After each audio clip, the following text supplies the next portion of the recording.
Viewer discretion is advised.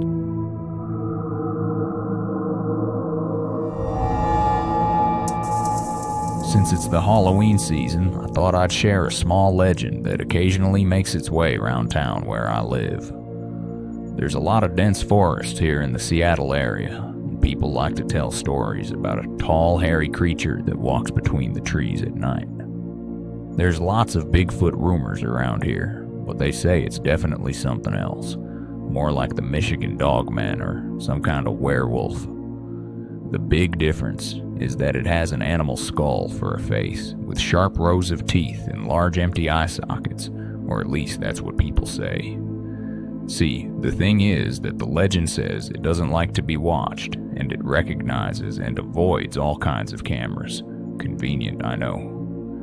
This, combined with other details that I'll mention later, leads me to believe that this cryptid could have been a regular person at some point.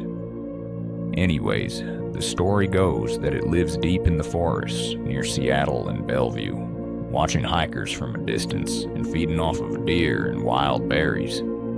These food sources can be inconsistent though, which leads to the main risk that I'll get into after the instructions. Most reported sightings are around Coal Creek, so that's probably where you'd want to go if you're looking for it. That's also where it gets its most common name, the Coal Creek Demon. Some people say that it's a vengeful spirit from the long-lost mining settlement that used to be there, but that sounds a bit too melodramatic to me.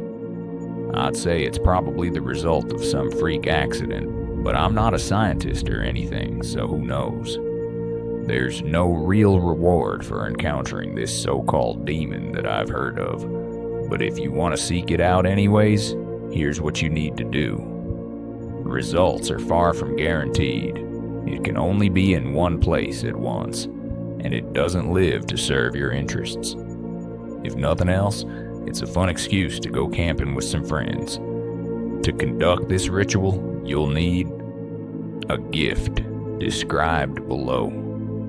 Camping equipment, flashlights, blindfolds, a remote-activated light source. Some of these items are only necessary for certain approaches, so you can read ahead and decide what exactly you need to bring. Step 1. Prepare a gift. This could be a metal token or some kind of trinket, but it's usually recommended to bring a nice meal consisting of red meat and berries. This is a very important step because without a gift, it most likely won't show up, and if it does show up, you need to leave immediately. Step 2. Set up camp deep in the woods. If you can still see lights from other structures, you aren't far enough. You'll want to go in the late evening so that you can set everything up just before sunset. Step 3. Put away all recording devices and limit your light sources to your flashlights.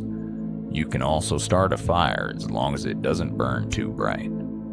The idea here is to create a welcoming environment while also maintaining a protected area. Step 4. Set up your remote-activated light source a few feet away from the edge of your camp and place your gift next to it. Keep the lights switched on for now. Step 5. Sit back and relax. Once the sky is pitch black, you just need to wait for a sign. Feel free to chat and play games with anyone you brought along with you, just as long as you all have a clear view of the tree line. Step 6. Eventually, you might realize that something is observing you from a distance. It could be a tall shadow in the distance, the snapping of foliage, a sudden unnatural silence, or just the feeling of being watched if you believe in that sort of thing. If you notice any of these signs, it could very well mean that you've made contact. You're now ready to move on to the next step. Step 7. Stop all conversation and reduce your noise as much as possible. Switch off the light next to your gift and make sure your flashlights are pointed away from it. This is also where you need to pay close attention to these instructions, as any mistake past this point will cause the demon to panic, which can have very dangerous consequences. Step 8. The demon should now approach your gift slowly. Stay calm and avoid any noises or sudden movements. Do not shine a light on it or take out any recording devices. If everything is done correctly, it will take the gift and briefly gaze at the people in your camp. However, if it ignores your gift and instead starts moving toward your camp, you need to get up and run to the nearest shelter you can find. Your lights will no longer matter, so just focus on moving as fast as possible. If you can't find anything nearby, try to hide in the surrounding foliage. According to all known recollections, it can run much faster than any human, so whatever you do, do it fast. Step 9. While this creature is near your camp, quickly eliminate all sources of light and put on your blindfolds. This is where it comes in handy to be using flashlights, since turning them off is much easier than dousing a fire.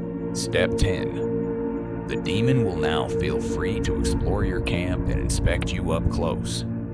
You'll hear it rummaging through your supplies and pacing around you. You might even feel its breath on your face, but you need to remain calm and stay still. And whatever you do, do not remove your blindfold. This creature is known to be relatively passive towards humans if unprovoked, but if you happen to hear any sudden sounds of distress from your friends, immediately evacuate the area as described earlier. Step 11. Wait until it loses interest and walks away. Once you can no longer hear its footsteps, you're free to take off your blindfolds and turn your lights back on. You've now stood face to face with the cryptid and lived to tell the tale, so you've got some bragging rights with anyone who's willing to believe you. Like I said, there's no big reward, so it's mostly just about having the experience. Now let's talk about the risks here. As you may have assumed by now, stories say that it has an occasional tendency to eat people, so there's that. However, based on my research, it seems to only do this when starved or provoked, so you don't have to worry as long as you play it smart. If anything, you should feel bad for the hikers who randomly run into this thing with no preparation. I'd recommend going out during the summer or early fall, since that's when the blackberries are in season and the wildlife is most active. That's just my theory, but most of the darker stories I've heard take place during winter, so I'd say it holds some water. Now, like I said earlier, there's a chance that you could startle the demon and cause it to panic.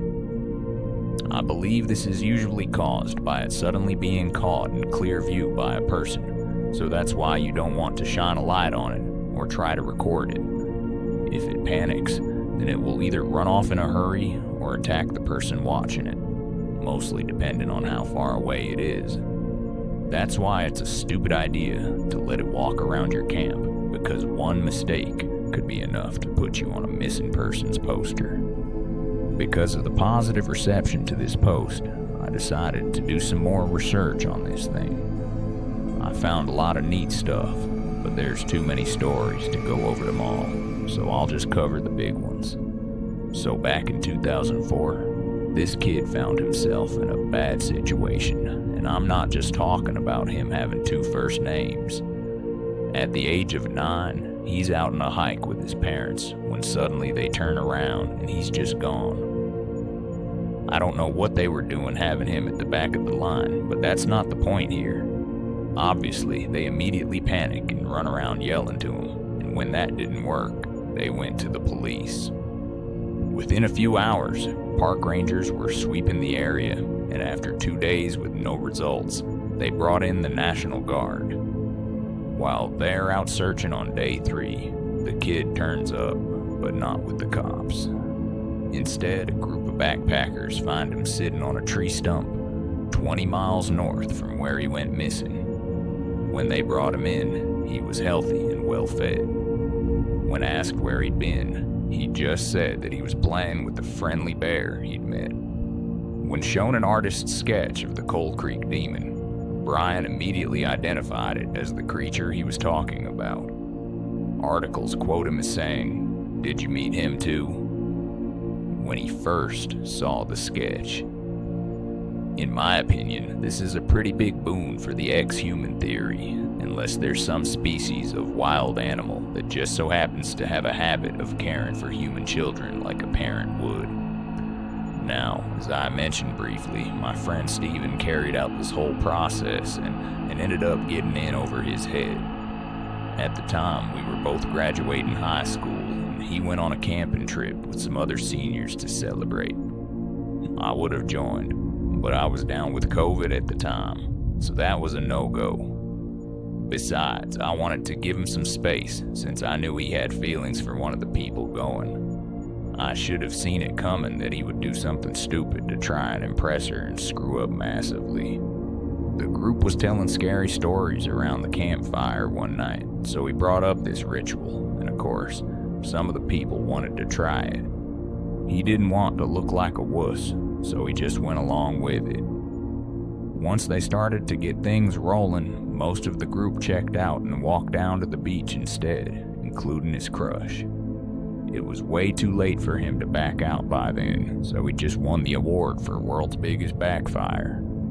So at this point, it's almost pitch black outside. The 4 remaining people are putting beef jerky on a paper plate, and Steven's just trying to keep his pants dry. They sit out with the plate for a while, and just as they're about to call it quits, the thing actually shows up. Everyone there is totally paralyzed, but they still move on to dousing the fire and wrapping bandanas over their eyes. I can only assume their brains were just running on autopilot by that point.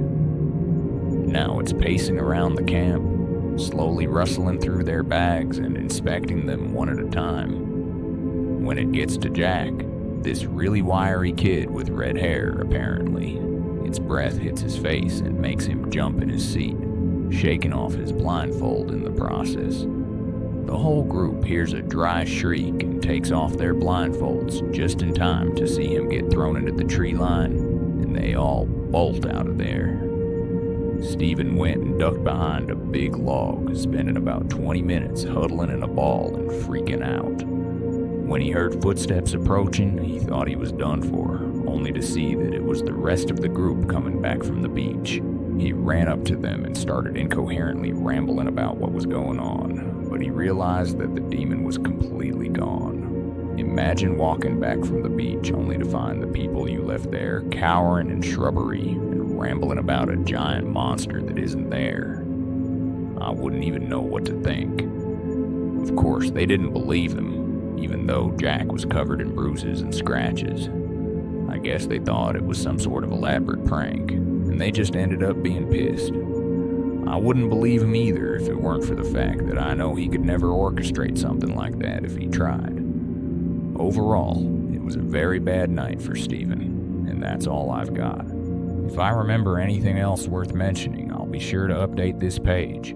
Thanks for reading and good luck out there.